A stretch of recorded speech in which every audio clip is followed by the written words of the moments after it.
The mountains of eastern Anatolia rise like ancient guardians over villages that seem untouched by time. In these places, where the wind carries the scent of wild thyme and the distant bleating of goats, traditions run as deep as the roots of the cedar trees that cling to rocky slopes. This is a story about two people, a young woman named Elif and a soldier named Emre, whose lives intersected at a moment when everything hung in the balance. It begins in a small village, where stone houses cluster together as if seeking warmth from one another, where everyone knows everyone, and secrets are as rare as summer rain, where the code of honor is spoken in hushed tones but understood by all. Elif was 17 years old. She had dark eyes that once sparkled with curiosity about the world beyond her village, and hands that knew the feel of wool from the family's sheep, the texture of fresh-baked bread, the cool water drawn from the village well each morning. But something had happened to Elif. Something that, in her village, marked her as stained, as bringing shame upon her family's name. She had been attacked, violated, left for dead in the hills by someone whose identity she could barely remember through the haze of trauma and shock. When she was found and brought back to the village, there were no words of comfort, no embrace of protection, only judgment. In that village, as in many traditional places where ancient codes still governed life and death, a woman's honor was considered the honor of her entire family. And if that honor was lost, even through no fault of her own, the solution was ancient and terrible. She must be killed, to restore the family's standing, to erase the shame. Her uncle, a stern man with weathered hands and eyes that had seen too many harsh winters, made the decision. But he could not do it himself. The weight of it, even for him, was too heavy. So he called upon Emre. Emre was a soldier in the Turkish army, on leave visiting family in the region. He was 30 years old, unmarried, and carried himself with the discipline of military life. He had broad shoulders and a face that revealed little emotion, a face trained not to show weakness or doubt. He was a distant relative of Elif's family, which made him suitable for the task. Close enough to be trusted, far enough not to break the most sacred bonds. When the uncle approached him with the request, Emre felt his stomach tighten. He had seen death before, in his military service. He had been trained to follow orders. But this... Take her to Istanbul, the uncle said, his voice flat and final. Into the mountains first, away from here. Do what needs to be done. Throw her body where it will never be found. Emre looked at the old man. He thought about refusing. But in this world, in this place, refusal would mean his own dishonor. It would mean exile from everything he knew. So he nodded. They set out before dawn, when the village was still asleep. Elif walked ahead of him like a ghost, a thin scarf covering her hair, her feet moving mechanically along the rocky path. She said nothing.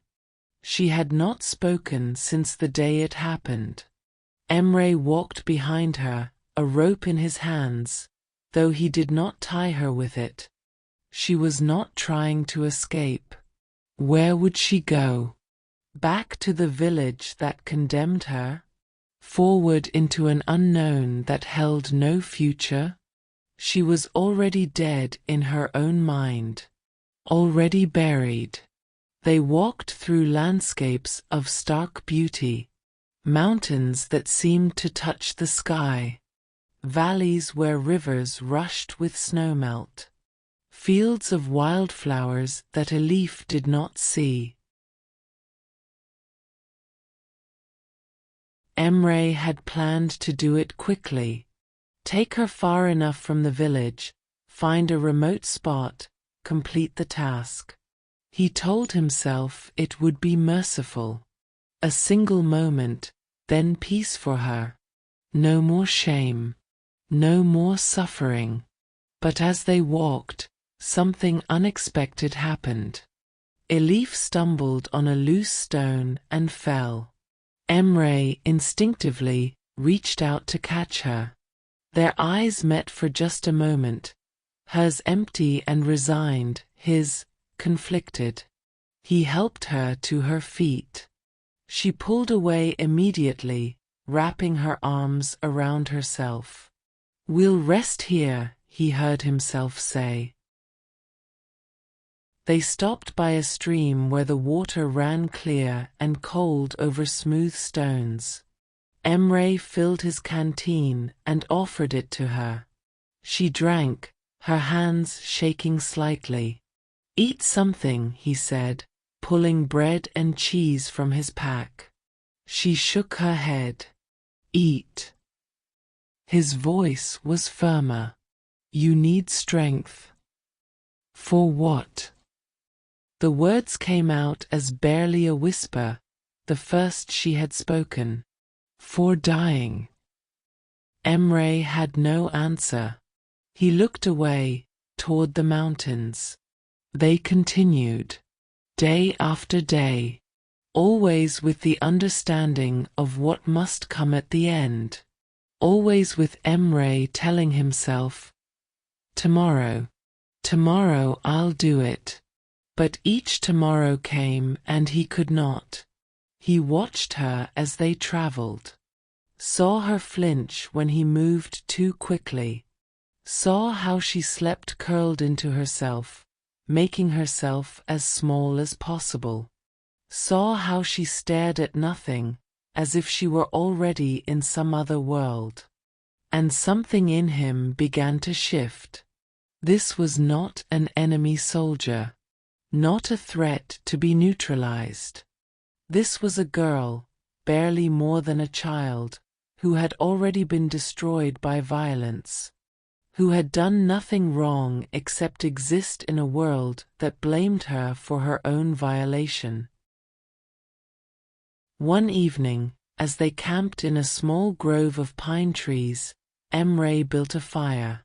The flames danced in the growing darkness, casting shadows that flickered across Elif's face. "Why did you not kill me yet?" she asked suddenly, her voice flat. Emre poked at the fire with a stick. "The right place has not presented itself." "You are lying." He looked at her then, really looked at her. "Yes," he admitted quietly, "I am lying." She drew her knees up to her chest. "My uncle will know. He will know you failed. Perhaps. They will come for me. For both of us. Perhaps." A long silence stretched between them, filled only by the crackling of the fire and the distant call of a night bird. "What happened to you," Emre said finally, "was not your fault." Elif's laugh was bitter, broken. "That does not matter. The fault is in my existence now. In my body. I am shame itself." "No." The word came out harder than he intended. "No, you are not. You do not understand. You cannot understand." "Then help me understand." She looked at him with something almost like pity. "There is nothing to understand. There is only tradition. Only honor. Only the code. I broke it by being broken." In the days that followed, they traveled westward, moving through small towns and cities. Emre told people they met that Elif was his sister, that they were traveling to Istanbul for family reasons. No one questioned it. In each place, he thought about leaving her, finding her somewhere safe, though where would that be? Or perhaps buying her a ticket somewhere, anywhere, and letting her disappear into the vastness of Turkey. But he knew she would not survive on her own. Not like this, not with her spirit so thoroughly crushed. And something else was happening. Something he had not anticipated. He was beginning to care what happened to her. They reached the coast, where the Aegean Sea stretched out in shades of blue that seemed infinite. Elif saw the ocean for the first time and stopped walking. Just stopped and stared. "Water," she whispered. "So much water." Simul stood beside her. "Have you never seen the sea?" She shook her head slowly. "Never left the mountains. Never thought." For the first time since he met her, something flickered in her eyes. Not quite hope, not quite wonder, but something that was not death. They walked along the shore. The salt air was different from the mountain air, heavier, more alive. Seabirds wheeled overhead, crying their lonely calls. "Why are we here?" Miriam asked. "I don't know," Simul admitted. I was supposed to be back already." "Why did you not do it?" He had asked himself this question 100 times. 1,000 times. Because I could not become what they wanted me to become. I could not be the executioner of an innocent person. I am not innocent. The village has decided. The village is wrong. These words, simple, direct, seemed to hit Miriam with physical force. She stumbled slightly, caught herself. "You cannot say that. You cannot think that." "Why not?" Because if they are wrong, then everything is wrong. Everything I know. Everything I was taught. My mother, my father, my grandmother. All of them wrong. "Perhaps," Simul said gently, "not wrong about everything, but wrong about this." Miriam sank down onto the sand, her hands covering her face. Her shoulders shook, but no sound came out. Simul wondered if she was crying, if she even could cry anymore, or if that too had been taken from her. They found a small coastal town where Simul rented a room in a modest pension. The owner, a woman with kind eyes and grey hair pulled back in a bun, showed them to a clean room with 2 narrow beds and a window overlooking the sea. "Honeymoon?" she asked with a smile. "Brother and sister," Simul said quickly. "Traveling." The woman nodded, unconvinced but polite. "Breakfast is at 8. There are towels in the cupboard." When she left, Miriam sat on one of the beds, her hands folded in her lap. The room felt strange to her, so much space, so much light, so different from the small dark house in her village. "You should rest," Simul said. "I am always resting. Resting, walking, waiting. Waiting for the end. What if there does not have to be an end? Not that kind of end." She looked at him with those dark, hollow eyes. "Then what? What do I do? Where do I go? I am nothing. I have nothing. I know nothing except sheep and bread and how to die with honor. Semel sat on the other bed, suddenly exhausted. He had been trained for many things in the military, but not for this. Not for watching someone's soul try to remember how to exist. We will figure it out, he said, though he had no idea how. That night, as Semel lay awake listening to the sound of the sea outside the window, he thought about his own life. About the expectations placed on him. About the honor code he had been raised with, the same code that had condemned Miriam.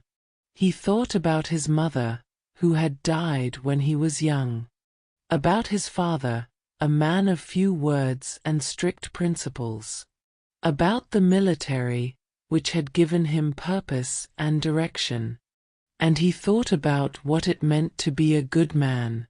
Was it following orders? Following tradition? Or was it something else entirely? In the morning, they walked through the town's small market. Vendors called out their wares: fresh fish, oranges, olives, bread still warm from the oven.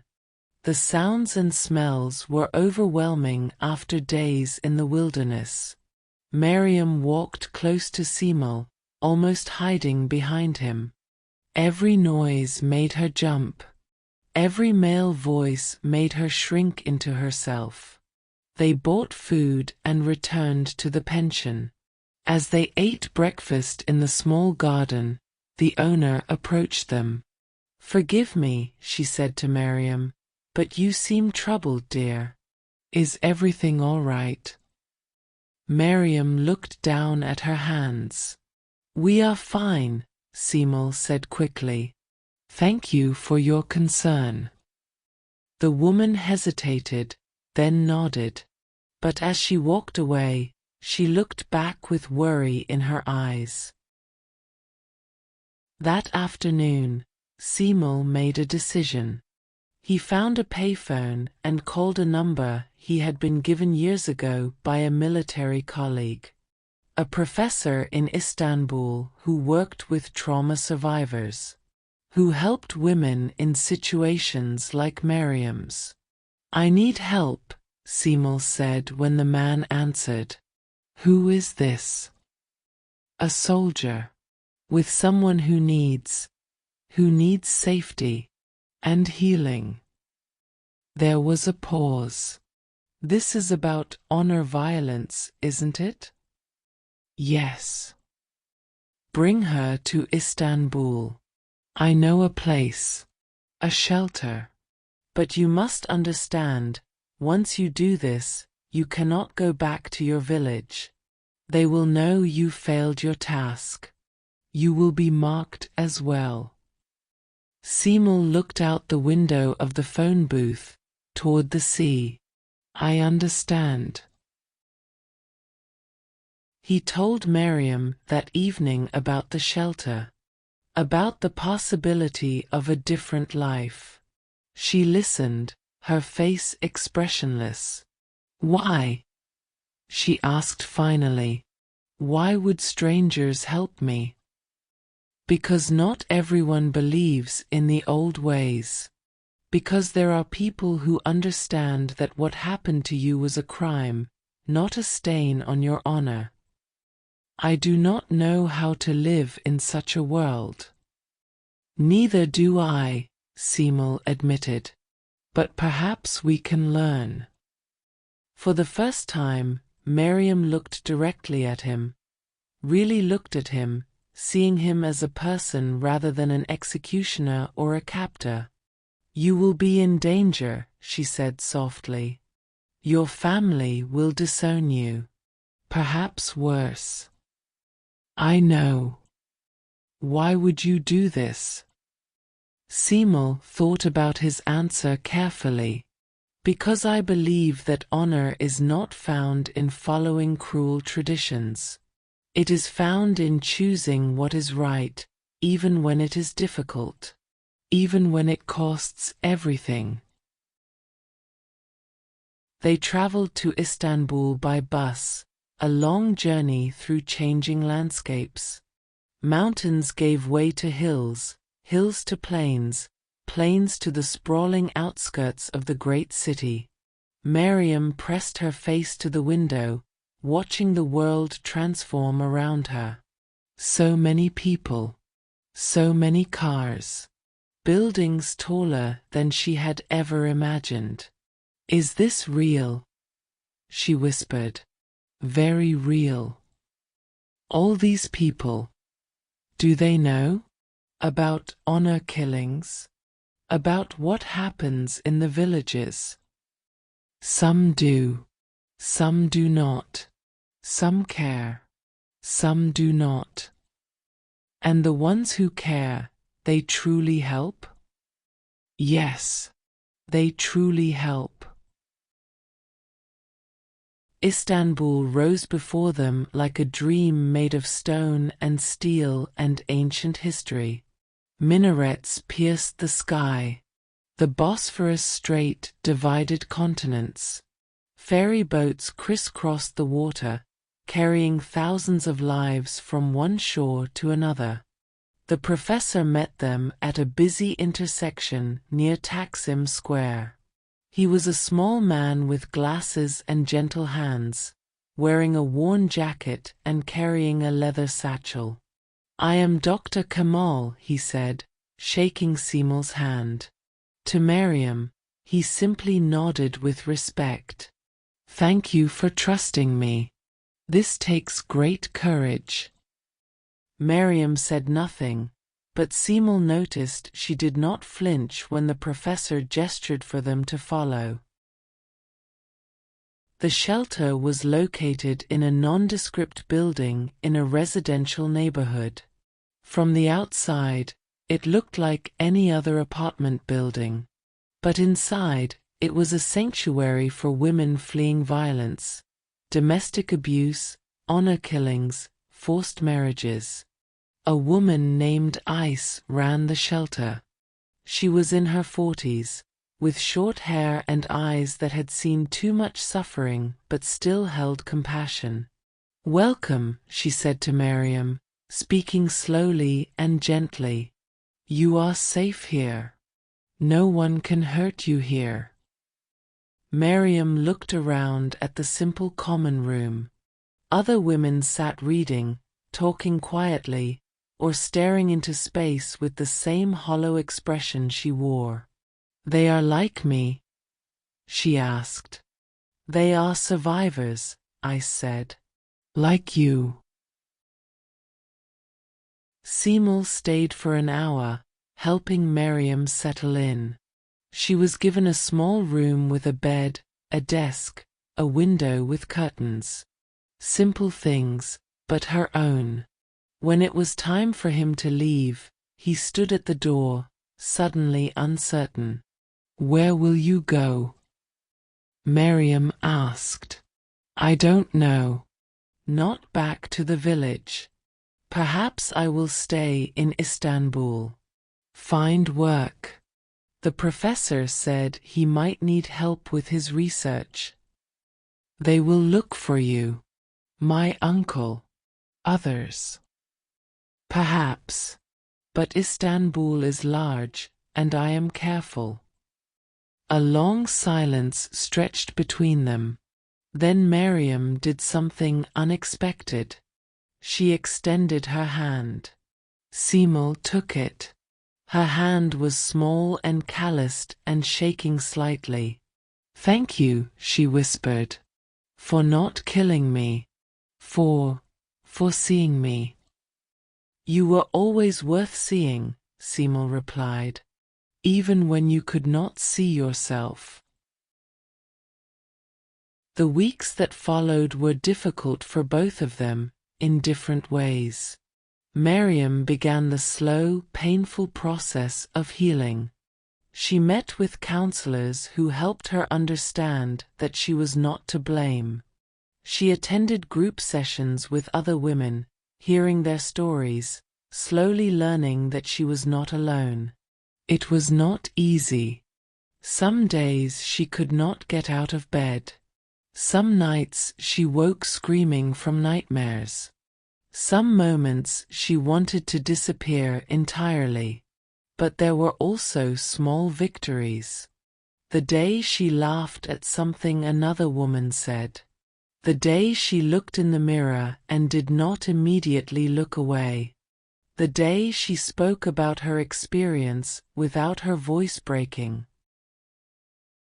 Simul found work at a construction site, hauling materials and learning carpentry. The physical labor was good for him. It kept his mind occupied and his body tired. He rented a small apartment in a working-class neighborhood and visited the shelter once a week, bringing food or supplies or simply checking in. Dr. Kemal took an interest in him, teaching him about trauma, about psychology, about the work being done to change attitudes toward honor violence in Turkey. "You understand now," the professor said one day, "that you saved more than one life. You saved your own soul as well." Simul thought about this. "I only did what felt right."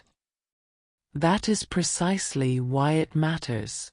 Most people do what feels expected, even when it is wrong. You chose differently.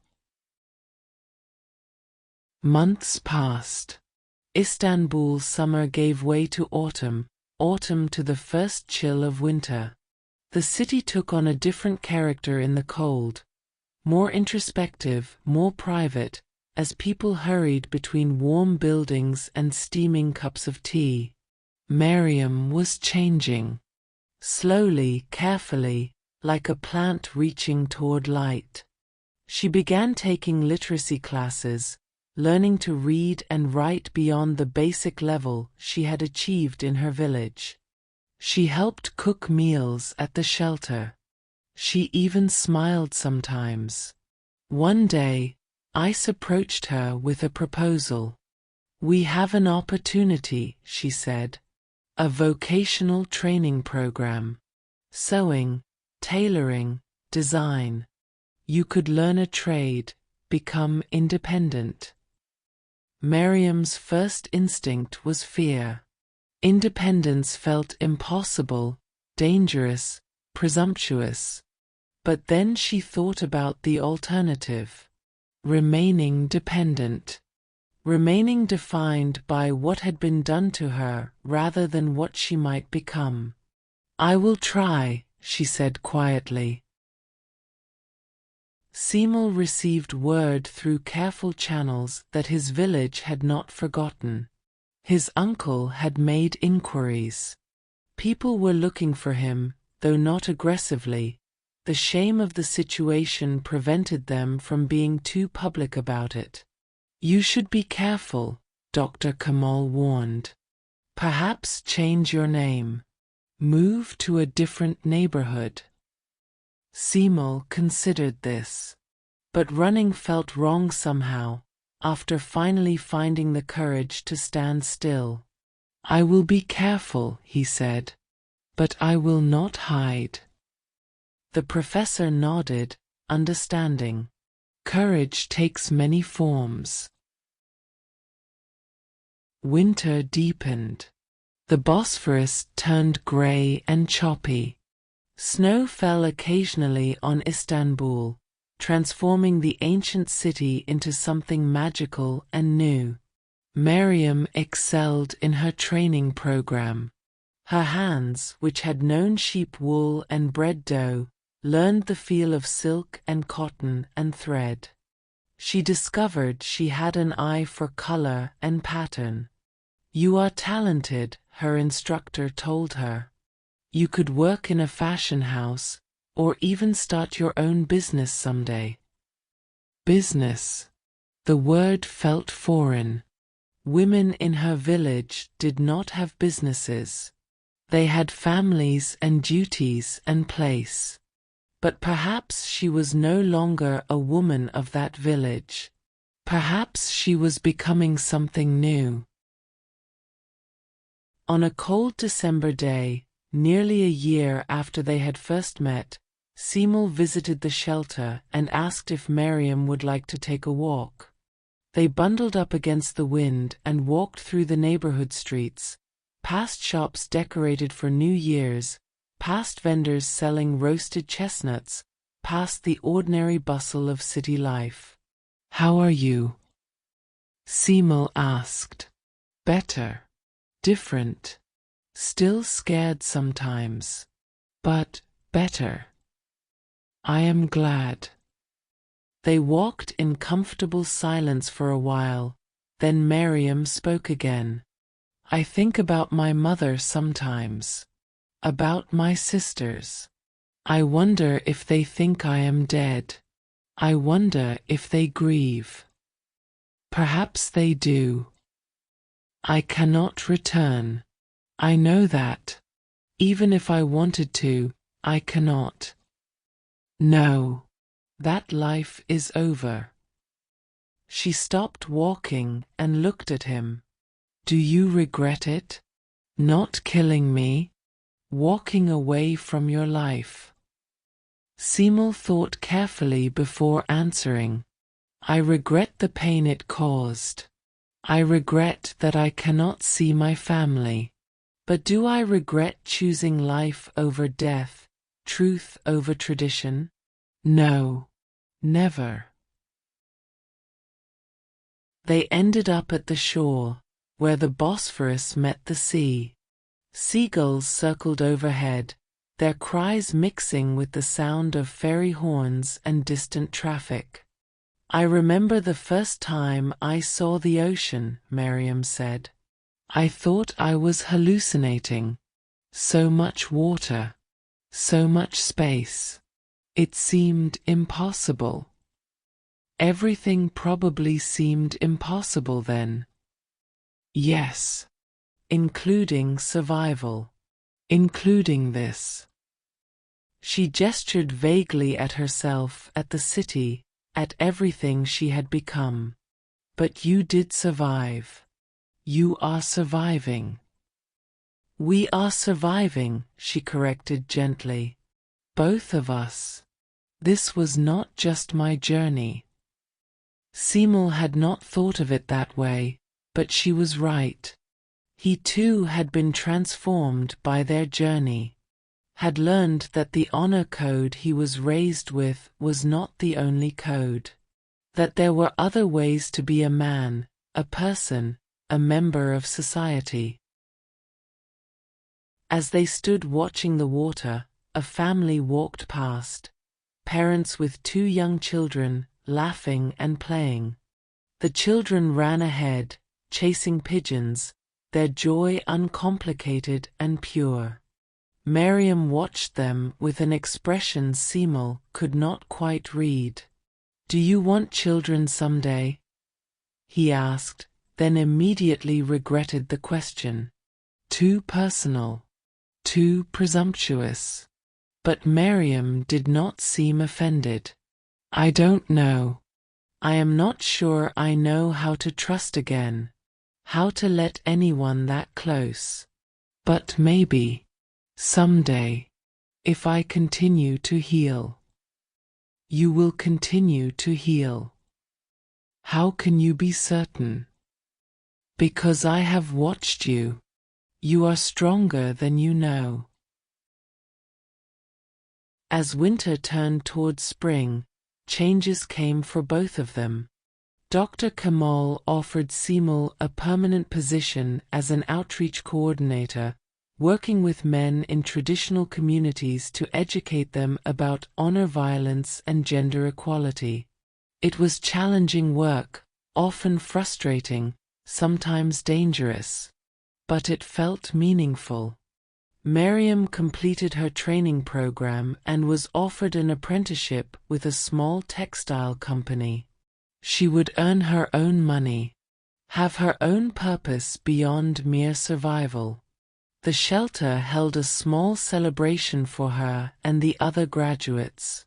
There was tea and cake and music. Women who had arrived broken and traumatized now laughed together, made plans, dreamed of futures. Ice pulled Miriam aside. I am proud of you. You know that, yes? I know. Thank you. For everything. What will you do now? Where will you live? Miriam had been thinking about this. There is a women's housing cooperative for survivors who are ready to live independently but still want community. I would like to try. That is a good choice. A brave choice. On Miriam's last night at the shelter, she could not sleep. She went to the common room and found Ice there, reading by lamplight. Cannot sleep? Ice asked. No. Too many thoughts. Share them. Miriam sat down, pulling her shawl around her shoulders. I am afraid of being on my own, of making mistakes, of still being that broken girl from the village. You will always carry that girl with you, Ice said gently. She is part of your story. But she is not all of your story. You are also the woman who survived, who learned, who grew, who chose to continue. What if I am not strong enough? You are already strong enough. You proved that by being here. Simul helped Miriam move into the cooperative, a modest apartment she would share with 2 other women. As they carried her few belongings up the stairs, he marveled at how different she seemed from the silent, resigned girl he had walked through the mountains with. This is good, he said, looking around the small but clean space. You will be happy here. I hope so. Happiness feels strange, like something I do not quite remember how to do. You will remember. It takes practice, like anything else. When everything was unpacked, they sat on the small balcony, drinking tea and watching the street below. What happens now? Miriam asked. Do we still see each other? Or does this part of the story end here? Simul had wondered the same thing. Their bond was forged in crisis, in the tension between life and death. But what did it mean in ordinary life? I would like to remain friends, he said carefully. If that is something you want. I think I would like that too. You are the only person who knows all of it. The worst of it. And you stayed anyway. That is what friends do. Seasons turned. Life continued its forward motion, indifferent to the small human dramas playing out beneath its vast sky. Miriam's confidence grew. She became skilled at her work, earning praise from her supervisors. She began to venture out alone, no longer needing the safety of groups or familiar faces. She even began to consider the possibility of romance, though she was not ready yet, not quite. Simul's outreach work took him to different parts of Turkey, speaking to men's groups, religious leaders, community elders. Some listened. Some scoffed. Some became angry. But slowly, incrementally, minds began to change. They saw each other less frequently as their lives diverged, but when they did meet, there was always warmth. Always understanding. 2 years after they first met on that mountain path, they met for tea at a cafe overlooking the Golden Horn. It was a beautiful spring day, the kind that makes Istanbul glow with possibility. You look well, Simul said. I feel well.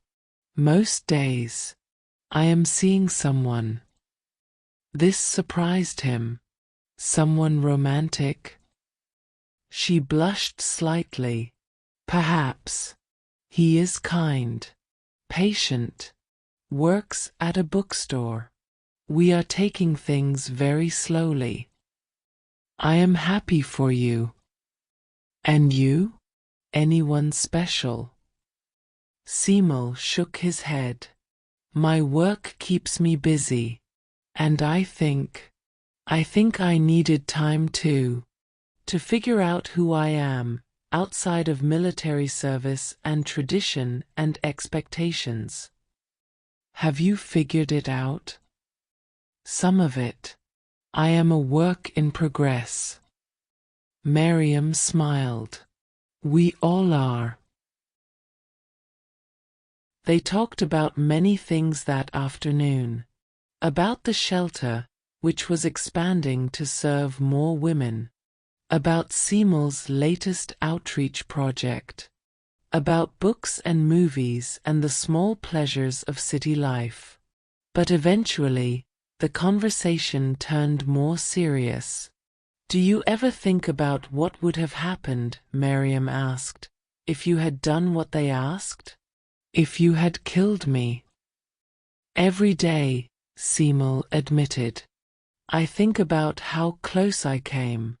How many times I almost went through with it. How different everything would be. You would have returned to your village. Continued your military service. Had a normal life. Normal. Yes. But would it have been good? Would I have been able to live with myself? Miriam considered this.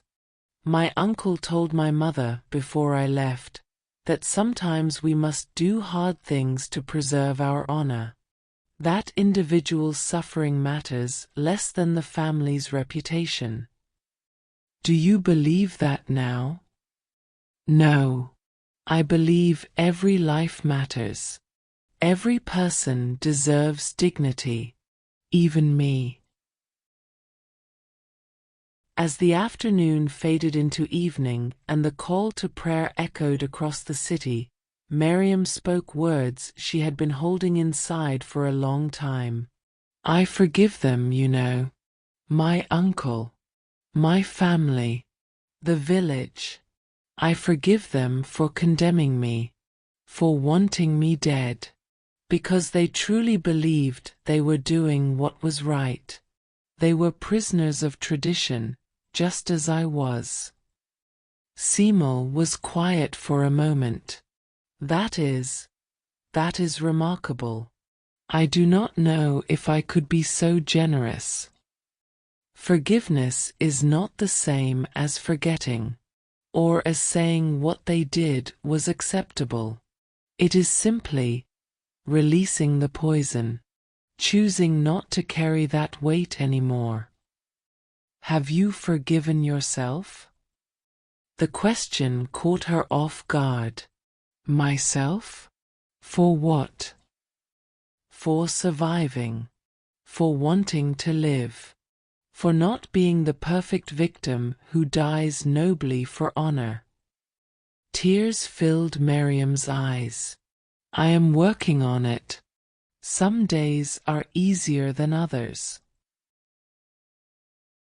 They parted ways as the city lights began to twinkle across the landscape.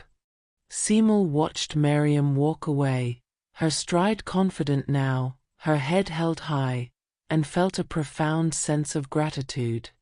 Not for what had happened. Never that. But for the choice they had both made to choose life. To choose truth. To choose the harder but more authentic path. Years continued to pass.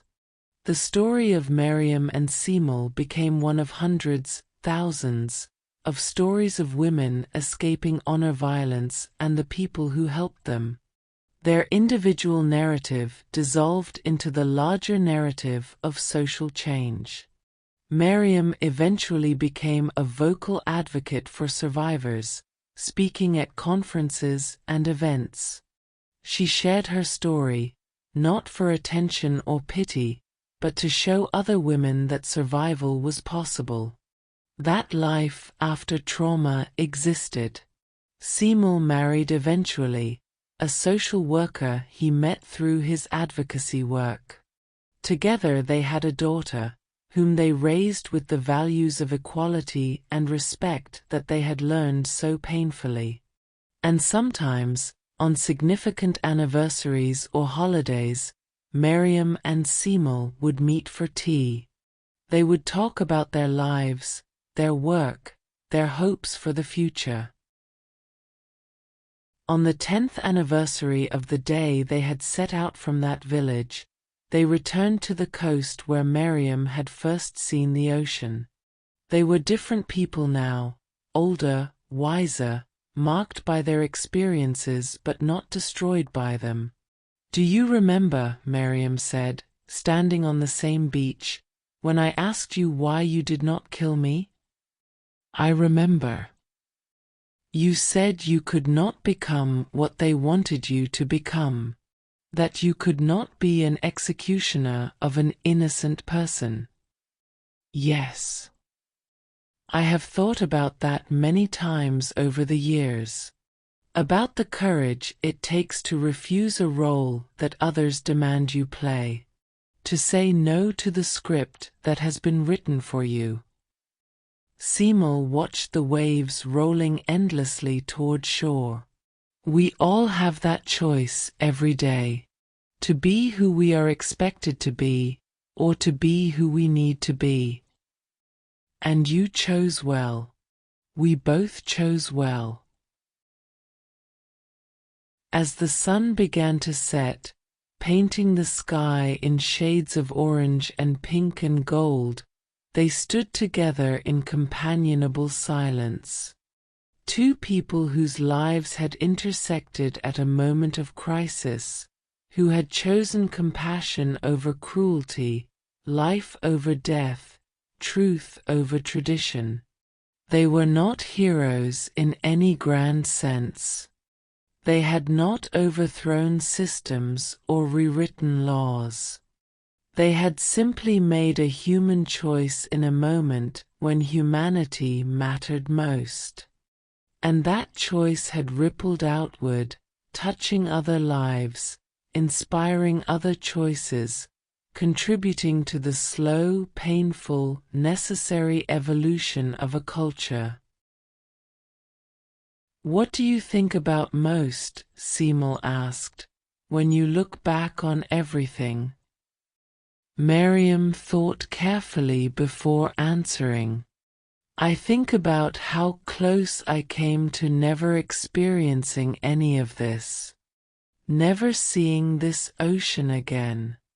Never learning to read poetry or design clothes or fall in love. Never knowing that life could be more than survival." "Are you happy?" "Yes. Not always. Not perfectly. But yes. I am happy. And grateful. And still healing. All of it at once." That seems like a good way to be human. It is the only way I know how to be anymore. They walked along the beach as darkness fell, their footprints washing away in the tide behind them. Two lives, imperfect and complicated, forever connected by a choice made on a mountain path years ago. Behind them, the city lights of Istanbul began to glow against the darkening sky. Ahead of them, the sea stretched out into darkness and mystery and infinite possibility. And between what was and what might be, they walked together. Survivors both, witnesses to each other's transformation, proof that even in the darkest moments, there is always a choice. Always a chance to choose life. always a chance to choose better. The story does not truly end here, of course. Stories of survival never really end. They continue, they evolve, they intersect with other stories, creating webs of meaning and connection that stretch beyond any single telling. But for tonight, for this moment, this is enough. Two people chose life, chose courage, chose compassion in a world that often demands cruelty. And in choosing, they proved that change is possible. That tradition can be questioned.